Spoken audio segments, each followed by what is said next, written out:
a la escuela. Bueno, él es profesor de historia, tiene que ir, apenas termine su segmento, el paisaje humano. ¿Qué historia nos dará? Uy, me sigo preguntando. Bueno, presentamos el paisaje humano, personas y personajes. ¿Tengo cortina musical o no? Que habitaron nuestro Charata. Ahí está la cortina, claro que sí.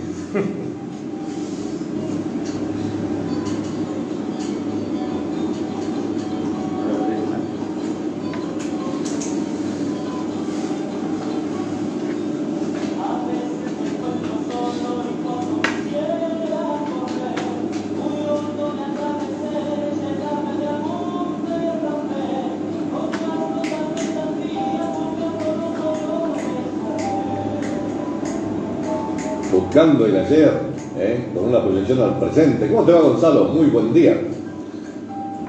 ¿Está activado? Está. Ahí está. Buenos días, Juan Carlos, Juan Alberto, Juan Carlos, ya estamos mal hoy. Juan Alberto y a la audiencia. Hoy nuevamente en el Paisaje Humano, capítulo 3. Un personaje y una historia muy solicitada por la gente. Está bueno que soliciten. Es lo mejor que nos puede pasar porque estamos hablando de... Significa que están siguiéndolo. Nos están siguiendo, nos están persiguiendo, me están corrigiendo. Está bien, si corrigen está muy bueno. Bueno, te cuento que el primer video tuvimos más de 400 reproducciones, ya en el segundo más de 500, así que ahora vamos por los 600. Y si no llegamos a los 600, me dedico a la televisión, dejo la radio. Bueno, hoy un tema que da que hablar y que va a dar que hablar hasta el día de mañana es el personaje Carlos Buch. Don Carlos Buch, sí. Un personaje vinculado estrechamente con la movida germana en Charata, sí. Exactamente. Y bueno, tuvimos acá en Charata, hará 6 años, un programa de History Channel, en el cual se lo nombró a Carlos Buch, un programa que vino supuestamente a perseguir a Hitler, o a buscar los caminos de Hitler. Pasó por aquí. Bueno, un programa bastante sensacionalista. Exacto. Que mitificó al personaje de Carlos Buch, uno de los miembros de la escuela germana o la Unión Germánica, y hasta catalogándolo de espía. Entonces es un tema que en cierto caso a la comunidad alemana, a los descendientes alemanes, les molestó mucho. Y también, significó a raíz de la cobertura que se le hizo, a veces también hasta una cierta falta de respeto por los descendientes alemanes de Charata, creando todo un mito sensacionalista sobre el nazismo en nuestra ciudad. Y el personaje que traigo hoy es Carlos Buch y también, un poco lo que fue el nazismo en la ciudad de Charata. ¿Estamos? Empecé y me están hablando. Bueno, primero vamos a hacer una retrospectiva. Los alemanes en Charata, el primer alemán que llega es ¿cómo es? Much. Pedro Much. Sí. Por así, yo no soy bueno para las pronunciaciones ni en inglés, te imaginas en alemán. Ya estaba la ley de inmigración, la ley Avellaneda, a fines de los años 1800, del siglo XIX, y el primer alemán, como bien dije, fue Much. Se encontró con la Charata, recién formándose, pero tenía un espíritu aventurero y tenía unas ciertas ganas de traer más alemanes a Charata y hacer una comunidad, hacer un poblado alemán. No nos olvidemos que la primera inmigración, los primeros inmigrantes aquí, más allá de la parte de criollos que vienen de Santiago del Estero, después vienen las oleadas de italianos, españoles, pero por ahí la parte alemana es una parte que está medio... que se olvida o que se deja pasar, a raíz de que gran parte de nuestra densidad poblacional son descendientes de italianos y españoles. Este hombre Much fue uno de los que gestionó, tuvo entrevistas con miembros de la embajada alemana, viajaba siempre a Buenos Aires para fomentar la creación de colonias acá en Charata, tenía las ideas de las escuelas, tenía las ideas de coros,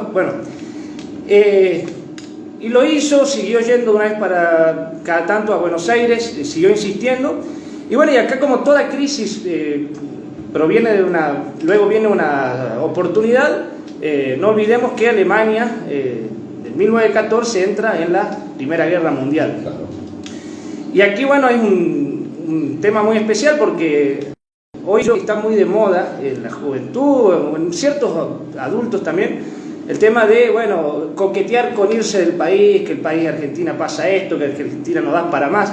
Y si supieran por qué vinieron los alemanes a Charata, serían un poco más gratos para con nuestra Argentina. Acá hubo alemanes que en 1914 llegaron y vivieron en ranchos, con alambres y pajas se dedicaron a vivir. Y bueno, este hombre Mjuk fue uno de los que inventó una máquina algodonera. Creo que el algodón fue la expectativa económica más grande que tenían los alemanes para venir acá, ¿no? Yo tuve la oportunidad de hablar con la hija. No, dice, no era, porque yo me imaginaba cuando hablaba de que trajo una maquinaria. No, dice, era solamente para sembrar, era algo que él inventó para profundizar el surco y de alguna manera depositar la semilla. Eso fue lo que trajo Mjuk, y trajo las primeras 5 bolsas de algodón, así que él fue de alguna manera el que implementó el algodón en la zona rural de Charata. Bueno, en el caso de lo que estamos hablando de la Primera Guerra Mundial, como toda guerra, provienen muertes, provienen malaria, provienen desastres económicos, pero la cuestión alemana fue, creo, de lo peor, ya que en la posguerra, una vez que fueron derrotados en la Primera Guerra Mundial, la Alemania entró en una crisis económica terrible, a tal modo que llegaron a una hiperinflación. La gente se cuenta que los niños jugaban con los billetes en la calle porque era más caro el papel que el billete, y por ahí era más económico usarlo de papel higiénico que de moneda corriente. Bueno, no olvidar también el Tratado de Versalles, una vez finalizada la guerra, que desguazó a Alemania, le cortó territorios, le cortó la producción. Bueno, fue lamentablemente para el pueblo alemán la posguerra una seguidilla de la guerra y una seguidilla también de angustias y de problemas que, bueno, llevaron a que muchos alemanes decidieran emigrar y muchos, bueno, venir acá a Charata, ¿no?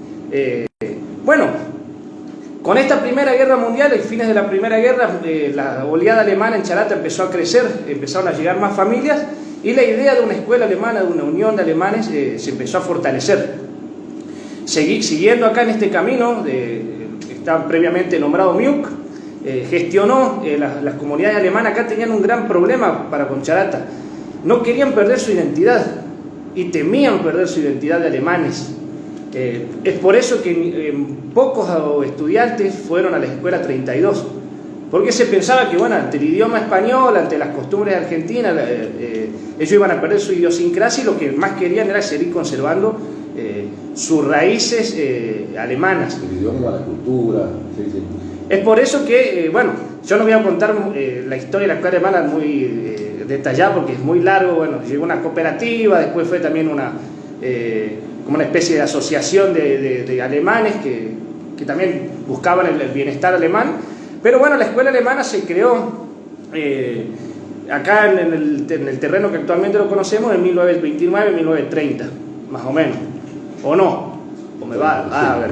Bueno, esto va a venir tipo en medio de clase virtual esta charla. Bueno, ahora vamos al personaje, a Carlos Buch. Si uno ve en internet aparece Carlos Buch como un espía en Charata, bueno, aparece como que es un nazi, se mancha a la comunidad alemana tratándola de macabra o de que estuvo ligada al nazismo, a veces sin comprender, sin pararse a pensar un momentito de la cuestión alemana acá en Charata y por qué un alemán, en todo caso, si tendría una cierta afinidad con el partido nazi, ¿por qué la tendría? ¿Porque tiene problemas con los judíos? No. ¿Porque tiene una ideología de odio? No, tampoco. Venía de un tema de un derrotero atrás, que bueno, que después Hitler lo fue acomodando y bueno, seguramente con toda la distancia que conllevaba estar de Argentina a Alemania, era casi aplicar el sentido común ser partidario del nazismo. El nacionalismo propio, ¿no? Exactamente. Y el alemán es una de las culturas más orgullosas y más, bueno, que cultivan su identidad y que por ahí llegan a límites a veces del etnocentrismo, de querer compararse, bueno. Pero de todas formas, aquí en Charata el problema que tenemos es cómo se lo cataloga, cómo se le pone el calificativo al alemán en cuanto al nazismo. Y este hombre, Carlos Buch, es el que representó, el que personificó el nazismo en Charata, según este programa de History Channel. Bueno, y vamos a contar quién es Carlos Buch. Carlos Buch nació en 1886 en Stuttgart. En ese momento no podemos hablar de Alemania, podemos hablar de Prusia. Y bueno, estaba en el reino de Württemberg. Ahí creo que fue donde se creó la imprenta. Bueno, después los protestantes tendrán historia para contar con eso. El hombre quería tener una carrera militar, estaba obsesionado con la carrera militar, sus padres se lo negaban, le recomendaban otro tipo de estudios, por lo que se abocó luego a la contaduría. Tenía ciertos contactos, su familia era una familia muy pudiente, tenía esta familia también grandes contactos con una multinacional que no me pidas que la deletree porque no, yo tampoco. Sí, hace un lío terrible. Sí. Que bueno, vamos a deletrear por UHG, que era una multinacional suiza con un gran poder económico. Cuando Carlos Buch se recibe de contador, entra en contacto con esta empresa y esta empresa le sugiere un viaje a Gran Bretaña. Estamos hablando de 1911, todavía, si bien ya asomaban espectros xenófobos en Europa que asustaban o que traían algún tipo de temor por alguna guerra, hasta acá estábamos en un momento de cierta tranquilidad. Cuando Carlos Buch llega a Gran Bretaña, esta multinacional allí lo deriva a una de las colonias en África, en Ghana, donde él aprende el oficio, empieza a entender, ya empieza a hacer un contacto más estrecho con los números, con su actividad, y en cierta forma lo llevaba bastante bien, estaba cumpliendo con las expectativas. Ahora, ¿qué pasa? Que en un momento, estamos hablando de 1911, pero ¿qué sucede en 1914? Estalla la Primera Guerra Mundial y Alemania pasa a ser un rival de Gran Bretaña. No se olviden que acá viene todo el tema de la parte marítima, cómo se fueron formando los ejércitos de la marina. Bueno, todos sabemos que Gran Bretaña es el gran poderoso en el mar, pero Alemania y el ejército prusiano estaba creciendo y trayéndole un dolor de cabeza a los británicos. Cuando explota, empieza la Primera Guerra Mundial, es obvio que los alemanes que estaban en Gran Bretaña, ¿me está escuchando mal? Perdón. Es obvio que los alemanes que estaban en Gran Bretaña van a ser vistos de otra forma. Es por eso que a todos los alemanes que estaban en las distintas colonias británicas se los exilió nuevamente a Gran Bretaña como presos políticos. No llegaron a campos de concentración, pero sí llegaron a pequeños territorios donde fueron aislados. Era un gran número de alemanes los que estaban reducidos en sectores de Gran Bretaña y se dedicaron en el transcurso de la guerra a ver qué provecho le podían sacar a este aislamiento que estaban pasando. Aprendieron distintos idiomas, aprendieron a tocar instrumentos. Carlos Buch dice que aprendió a tocar muy bien el violín. Se hacían conferencias de prensa con docentes, los cuales los educaban. Y esta reducción que ellos tuvieron de alemanes en Gran Bretaña, les supieron sacar un cierto jugo los distintos alemanes exiliados. Aquí Carlos Buch se dedicó a aprender el latín, también el francés y el español, que es acá la pieza clave para luego saber cómo llegó acá Charata. Termina la Primera Guerra Mundial. Todos sabemos que Alemania pierde, ya lo dijimos previamente. Carlos Buch retorna a Alemania y tenía también la expectativa de seguir viajando, seguir conociendo el mundo. Allí se casa, antes de sus nuevos emprendimientos, con Sophie Rummelin, seguramente se pronunciará así, su esposa, y quien será su esposa hasta sus últimos días. Y la empresa multinacional UHG, esta empresa suiza, le plantea 3 lugares para emigrar y seguir trabajando. Entre ellos Australia, Nueva Zelanda y Argentina. Ya decíamos que Carlos Buch aprendió el inglés, aprendió el español, aprendió el latín, así que tenía una facilidad para ir a cualquiera de estos lugares, pero su mujer Sophie lo convenció por venir a la Argentina. Escuchaban sobre la prosperidad del oro blanco, escuchaban sobre las colectividades alemanas aquí, y también el argentino siempre tuvo cierta simpatía por el alemán. En muchos casos, hasta el día de hoy lo vemos, que hay demasiada afinidad cultural en algunos argentinos por conocer más que nada el alemán, no por imitarlo, pero sí por conocerlo. Llegan a Buenos Aires. Esta empresa UHG tenía la central en Buenos Aires. Esta central se prende fuego, entra en una debacle edilicia y se le propone a Carlos llegar a una de las sucursales que esta empresa creó acá en Charata. Y es así como Carlos Buch, se va de Buenos Aires y llega a nuestra querida Charata. Y es aquí donde se encuentra con esta comunidad alemana establecida, con estos proyectos de mancomunión alemana, se integra, participa en estas uniones. En la escuela alemana, que se crearía mucho después, participó primero como un ayudante, luego fue secretario o director de la banda de música. Bueno, además fue pionera en la música, en las bandas, bueno, hoy municipal, pero en las bandas de música acá en Charata. Y luego pasó a ser miembro de la comisión directiva como secretario. Y en este rol de secretario fue donde, bueno, creó sus laureles, donde se hizo más fuerte y donde tuvo su mayor reconocimiento como miembro de la escuela. Ahora, el miembro por ahí más fuerte o que más sobresaltaba era Carlos Unger, otro alemán que, bueno, que por ahí no, en esta entrevista de History no... Era director de la escuela. Era el director y era la cara visible de la institución. Pero bueno, en este documental casi ni se lo nombra. Y este hombre, Carlos Unger, tenía contacto con la embajada alemana, venían misiones de la embajada, obviamente de Buenos Aires hasta acá, para ayudar, para dar una mano a los proyectos de la colectividad alemana. Y bueno, y cuando se crea la escuela, llega el advenimiento del nazismo. Estamos en 1929, la escuela ya en la última, porque tuvo distintos lugares donde se empezó a trabajar. Llega la década del 30 y bueno, con eso el advenimiento del nazismo en Alemania.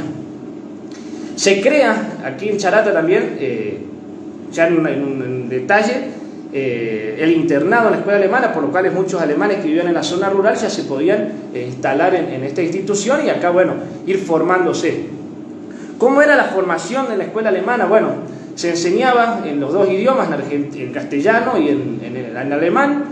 La escuela era de lunes a sábado, sábados únicamente a la mañana, y los domingos se habilitaba el gimnasio.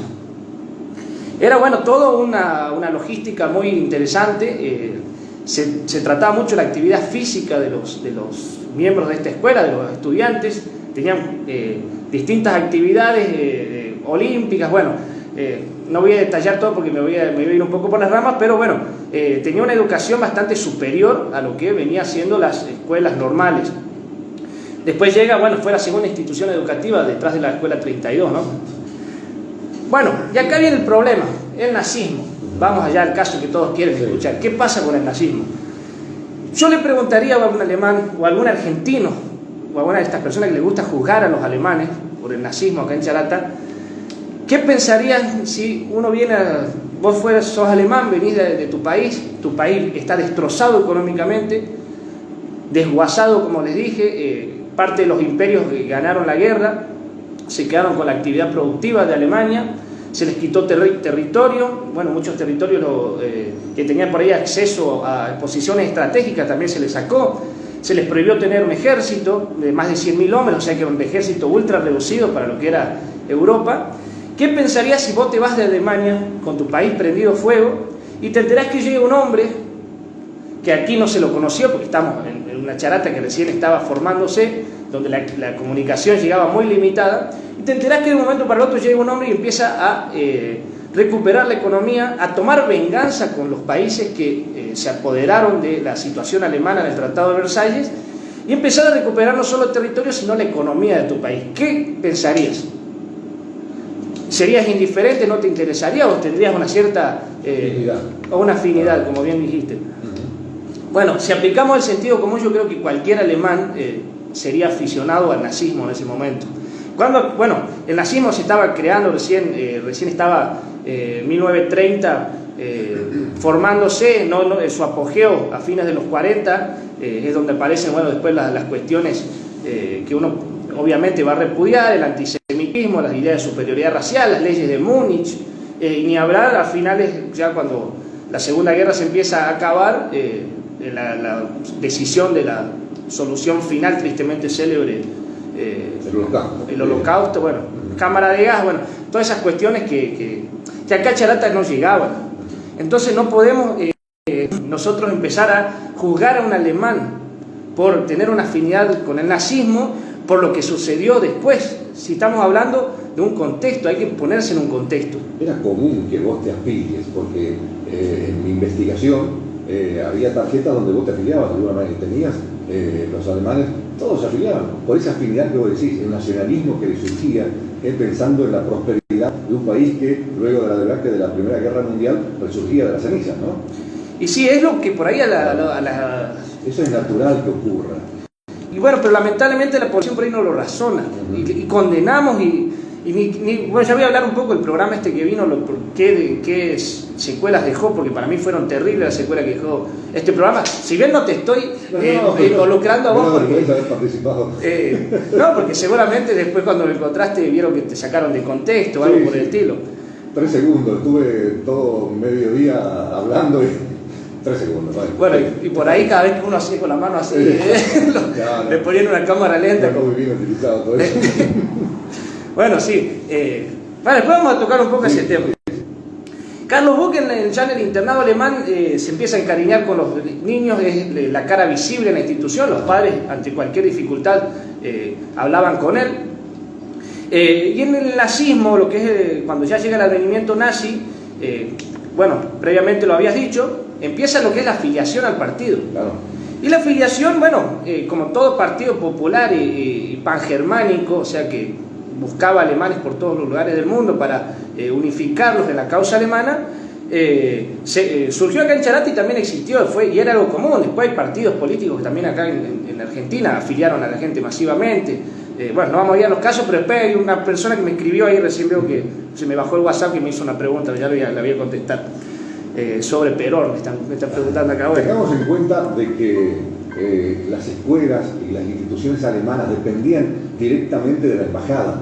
Estamos hablando en plena guerra mundial, las embajadas, de alguna manera, pertenecientes, embajadores del nacionalsocialismo.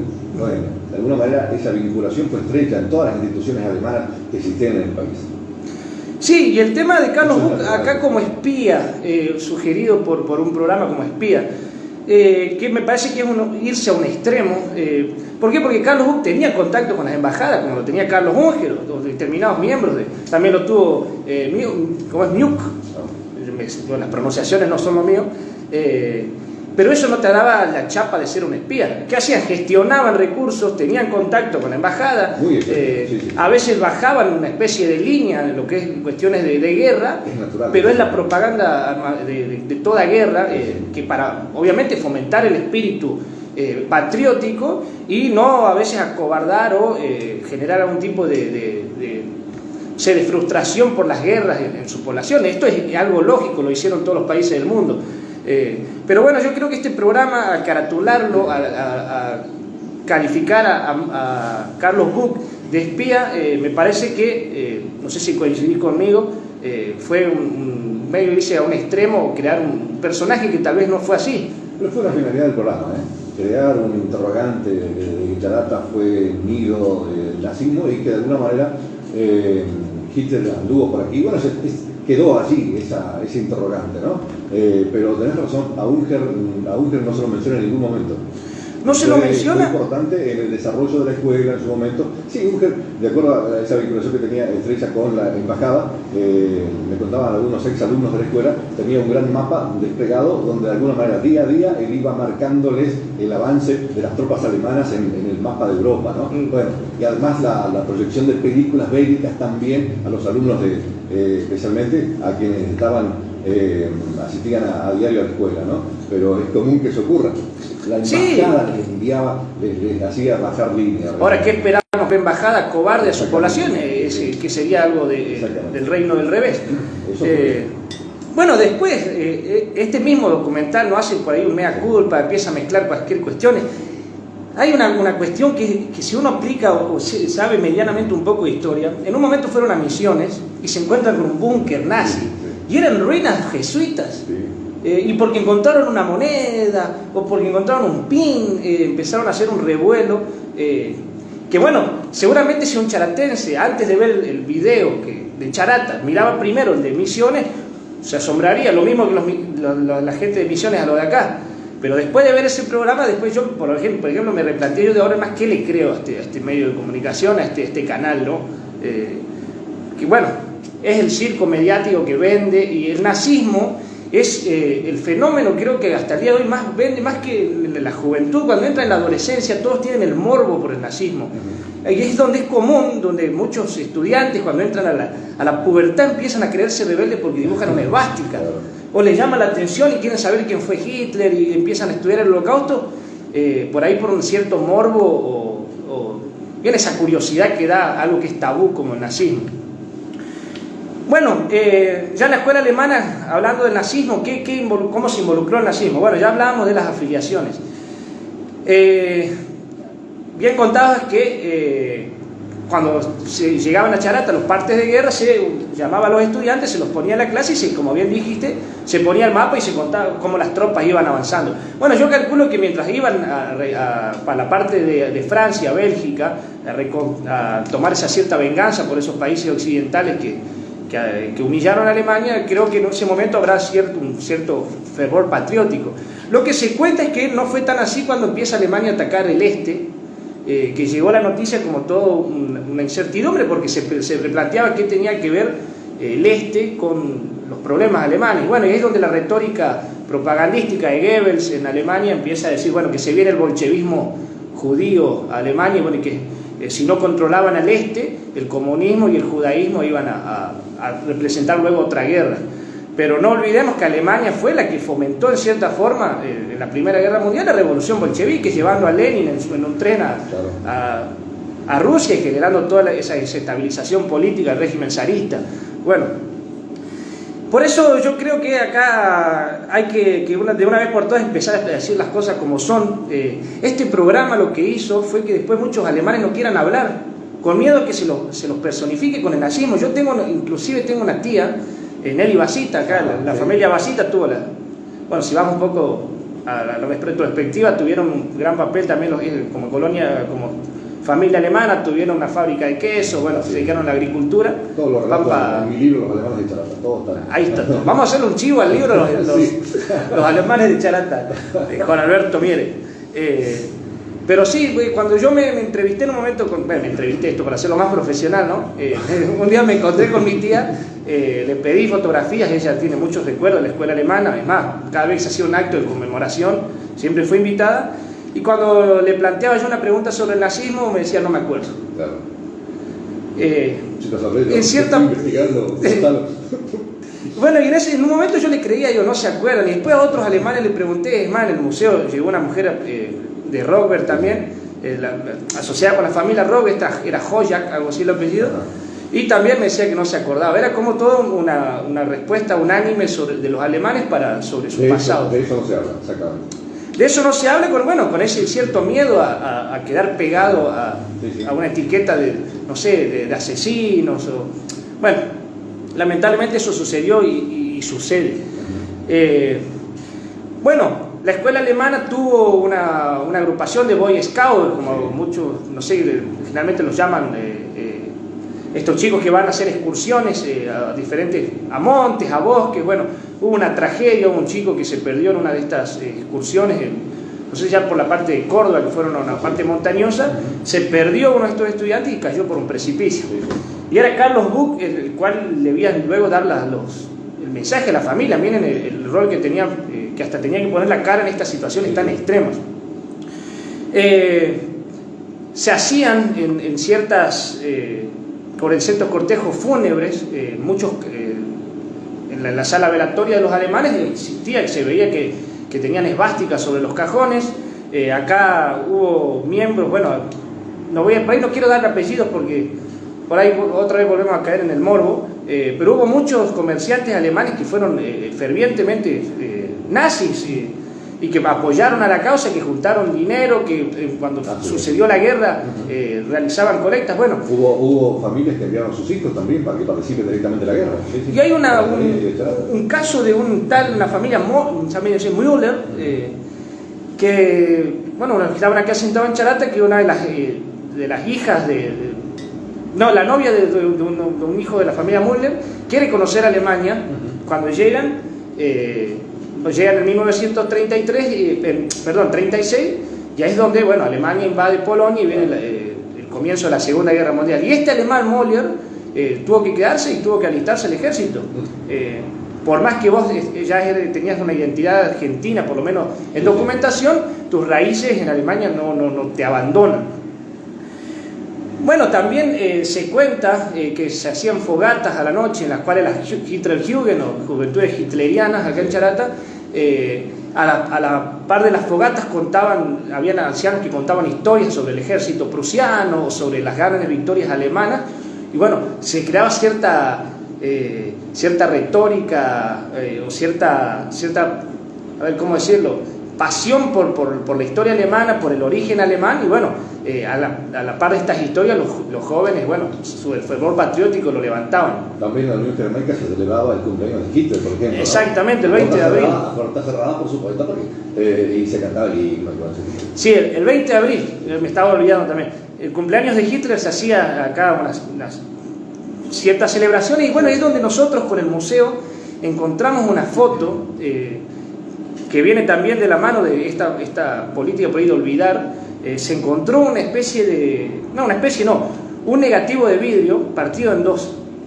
Y cuando lo unimos nos encontramos con una foto que están muchos alemanes frente a la escuela con los brazaletes y las esvásticas.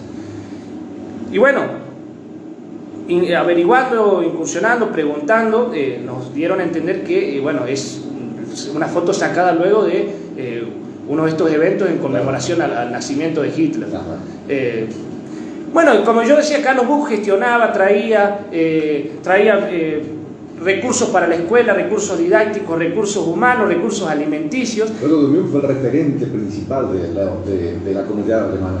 Sí. Fue el referente, fue la cara visible. Como bien dijimos, por ahí el más poderoso en ese momento ya era Unger, más atrás Muck, pero personificarlo, utilizarlo como espía, bueno, fue todo un tema que me parece que no va con lo que él representaba. Sí, si bien viajaba, venía, iba a Buenos Aires, charlaba con los embajadores, traía los reportes de guerra, que es algo común. ¿Quién más que los alemanes van a querer saber cómo va la guerra? Si no lo haría, estaría faltando a su trabajo, ¿no? Escuchar el desarrollo de la guerra en radios de onda corta. Algunos colonos se reunían en algún domicilio y escuchaban también en la escuela alemana. Bueno, es natural que eso ocurra, ¿no? Tampoco significa de que haya espías. ¿Para qué? Claro, y bueno, además, si fuese un espía, en un momento tendría que haber... ¿Pero para qué? Sí, no sé qué querrían espiar, ¿viste? Pero después un dato de color, también un supuesto espía que se crió acá en Charata, sí. Lo voy a contar luego, pero... Bueno, Carlos Buch trasciende la escuela alemana, tiene una gran labor en la parte bibliotecaria también. Estábamos hablando hace un momento fuera del aire que tuvo una biblioteca en su casa. Hoy la biblioteca tiene su nombre. En 1955, cuando Argentina declara la guerra a Alemania, ya que estaba concluyendo la guerra, todas las instituciones alemanas pasan a depender del Estado argentino. Así que se diluyen todas las actividades y la biblioteca de la Unión Germánica pasa al depósito en el domicilio de don Carlos Buch. Allí quedó un depósito hasta que se pudo recuperar el edificio y todo. Y fue en ese edificio donde luego, bueno, se puso esa máquina para detectar metales, donde está Dahlke, bueno, todo ese circo mediático y, bueno, circo al fin. Carlos Buch muere acá en Charata. Ese es un tema que pocos saben. Hay muchos que creen que se fue de Charata, que se fue a Buenos Aires. Si bien en un momento, él muere en 1965. Venía con problemas de salud, sus hijos estaban radicados en Buenos Aires, le sugerían que vaya a Buenos Aires por cuestiones de que ya estaba en el hospital alemán, como toda colectividad tenían sus hospitales en Buenos Aires, que eran hospitales del primer mundo, lo cual Carlos Buch se negaba y decía no, que los árboles viejos hay que dejarlos morir donde están instalados. No se quiso ir. Bueno, a los 2 años por ahí los pedidos de sus hijos a que viajen para hacerse tratar allá, fallece acá en Charata y es sepultado aquí. Muchos decían en su momento que se escapó de Charata, que se fue al exilio, bueno. Pero bueno, esto yo quiero hacer un lavado de cara, porque si nosotros por ahí que tenemos, yo que soy docente, vos que sos escritor, Juan Alberto, no por ahí no aclaramos estos temas, seguimos con las dificultades que después alemanes quieran seguir llegando a participar de un olvido, hacer una política de olvido y olvidar lo que realmente pasó. No sé si tenés algún mensaje, hay que contestar por ahí. Porque tenés teléfono ahí, por ahí suena, no sé, bueno. Pero todas las cuestiones del nazismo, acá sí, la simbología existió, los cuadros en las oficinas de Hitler existieron, el brazalete, la afiliación al partido, la juventud hitleriana, bueno, nadie puede negar que existió. Pero como digo, nosotros tenemos que replantearnos, muchas veces como miembros de esta comunidad de Charata, replantearnos si realmente nosotros en su lugar no hubiésemos hecho lo mismo.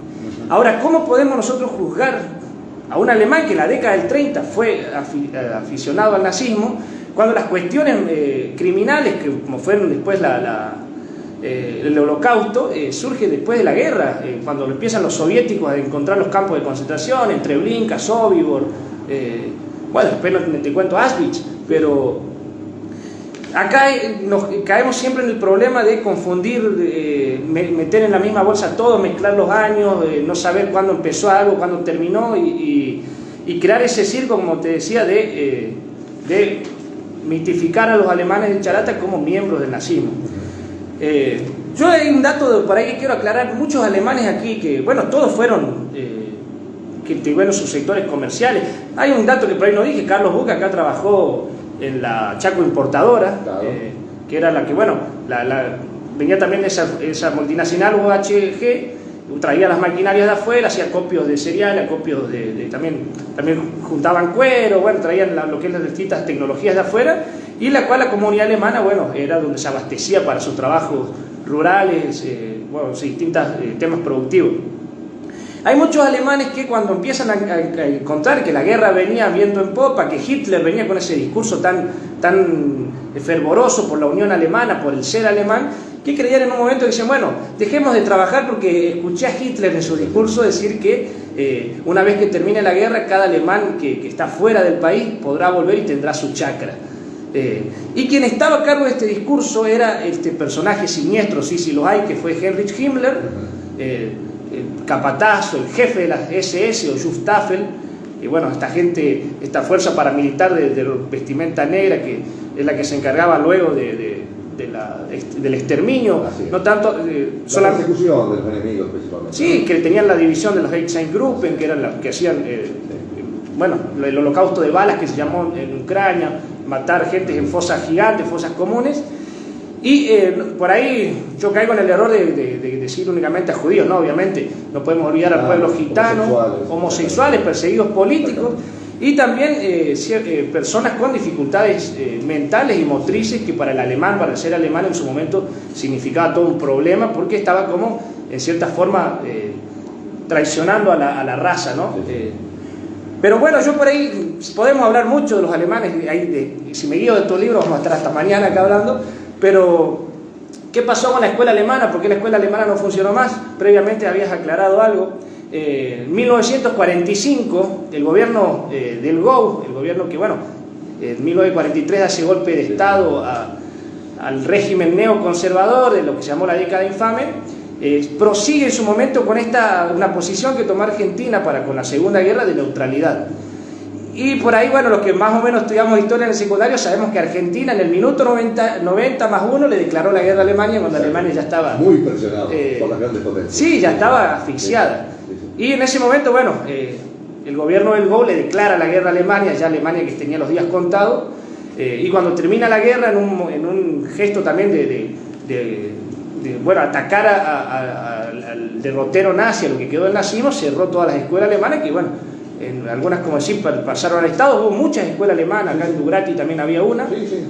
Y luego la comunidad germánica resurgió en la posteridad con la Unión Germánica, una escuela de lo que es deporte, bueno, en actividades deportivas, que bueno, para cierta forma seguir preservando la identidad alemana.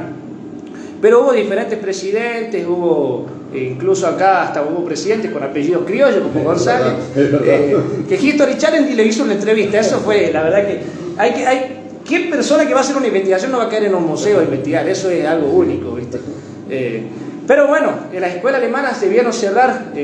Luego viene el gobierno de Perón, y es aquí donde una persona me escribió recién por WhatsApp, me dice, ¿qué opinas de los nazis? Y Perón me pone. Todos los países de América, incluso Estados Unidos, que fue uno de los vencedores hacia la Alemania nazi, se llevaron absorbieron más que nada científicos o miembros que fueron jerarcas nazis para las cuestiones de la ciencia. De esa manera Estados Unidos obtuvo la elaboración de la primera bomba atómica. Y después, bueno, hay un personaje en Estados Unidos, Ernest von Braun, que es padre de los cohetes en Estados Unidos, por ahí B1, exactamente. En la carrera militar de la Guerra Fría con la Unión Soviética fue el hombre que puso en punta a Estados Unidos después de venir perdiendo. Y Argentina sí trajo a Mengele. Mengele era un criminal, nadie lo niega. Llegaron otros miembros, bueno, algunos se escaparon. Aquí lo encontraron luego a Eichmann. Claro. Había otro hombre, que un apellido por ahí que no recuerdo mucho, pero bueno, fueron muchos. Pero ¿qué significaba esto? Perón era nazi, en Estados Unidos era nazi, en Uruguay era nazi, en Brasil era nazi, no.